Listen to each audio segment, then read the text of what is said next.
Система, изображенная на рисунке, находится в равновесии. Считаем, что трения в системе нет. Найдите отношение масс к грузу. Поскольку один груз здесь находится в подвешенном состоянии, второй находится на наклонной плоскости, необходимо там, где тело находится на грузной наклонной плоскости, нужно разложить на составляющие его вес, посмотреть, какие силы действуют при этом положении груза. Здесь блок невесомый, нерастяжимая нить и угол альфа равен 30 градусов. Сила тяжести первого тела направлена вертикально вниз, это можем назвать P1.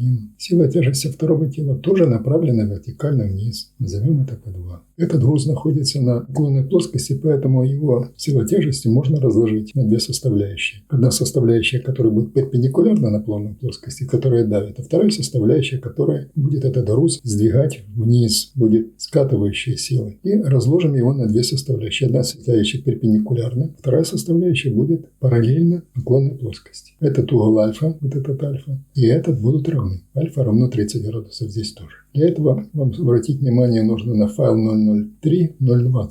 Там геометрически доказывается, что вот эти углы при расположении тела на наклонной плоскости будут равны. Поэтому этот угол равен вот этому углу. Это прямоугольник, поэтому этот угол тоже равен. Так, эту силу мы назовем силой, которая нормальная, как говорится, составляющая. Эта сила будет компенсирована реакцией плоскости наклонной. И в данном случае тело вот здесь вот находится в равновесии, потому что эта сила компенсирована силой наклонной плоскости. А вот эта сила F, она не будет компенсирована наклонной плоскости, поэтому стремится сдвинуть это тело вниз. Давайте определим, как эти силы будут связаны с весом. В данном случае отношение N к P, как прилежащий катет к углу 30 градусов, в гипотенузе, потому что это прямоугольный треугольник. Итак, n можно записать равно прилежащий катет к гипотенузе, это отношение косинуса. n можно записать равно p, что множится на косинус альфа. Две стороны этого прямоугольника тоже равны, и этот угол равен 30 градусов, поэтому катет, который лежит в треугольнике против угла, его отношение к гипотенузе, это будет синус. Итак, можно записать, что f равно p умножить на синус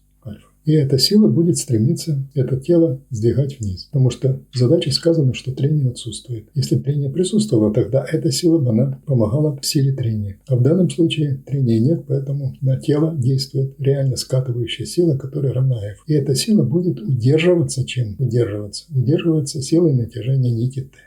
Натяжение нити Т не даст возможности сдвинуться этому телу вниз. И сила Т, натяжение нити, будет компенсировать в данном случае эту силу F, для того, чтобы тело находилось в неподвижном состоянии. Сила натяжения и сила веса тоже, получается, она создает разницу этих сил. Если какие-то были условия другие, разница этих сил дает силу, которая будет вызывать ускорение этих тел. Но в данном случае, коль ускорения нет, и это тело находится в состоянии покоя, то можно сказать, что сила здесь, сила Т, натяжение нити, будет равна весу М2. В обычном состоянии, если силы были не равны, сказали, что существует движение, тогда было бы так. P2 минус Т равно М2 умножить на А.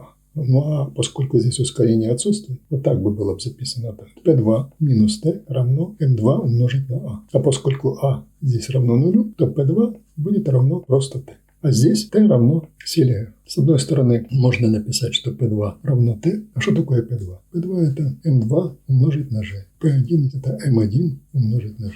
С одной стороны, P2 равно Т. Можем сказать, что М2 умножить на G равно Т. А с другой стороны, сила натяжения нити компенсирует силу F. Они тоже будут равны. Ускорения здесь нет, потому что если бы ускорение было этого тела, это тело тоже двигалось, потому что нить является нерастяжимой и невесомой. Итак, можем написать с другой стороны, что F будет равно T. Что такое F? F это P1 умножить на синус альфа. Смотрите, тут T равно P2 и T равно F. Можно эти силы две приравнять через T. Итак, это 2 равно просто F. Что мы здесь подставляем значение? P2 M2 на G равно чему? P1 это M1 на G и на синус альфа. G можно сократить здесь. Получается вот такое соотношение. M2 равно M1, что множится на синус альфа. Что такое синус альфа? Синус альфа это 1/2. M2 равно 1/2 M1. Или освобождается в знаменателе, получается 2m2 равно m1. Но если хотим знать соотношение масс, значит тогда m1 делим на m2, получается двойка, равно 2. Для того, чтобы система находилась в равновесии, без трения, с углом 30 градусов на наклонной плоскости, надо, чтобы соотношение вот этих масс было 2. Это будет единичка, это будет двойка. m1 равно 2m2. Ну, соотношение масс, независимо от какие это массы будут, килограммы, тонны, сантиметры, граммы, центнеры, соотношение, они должно быть, эта масса должна быть в 2 раза больше, чем эта масса.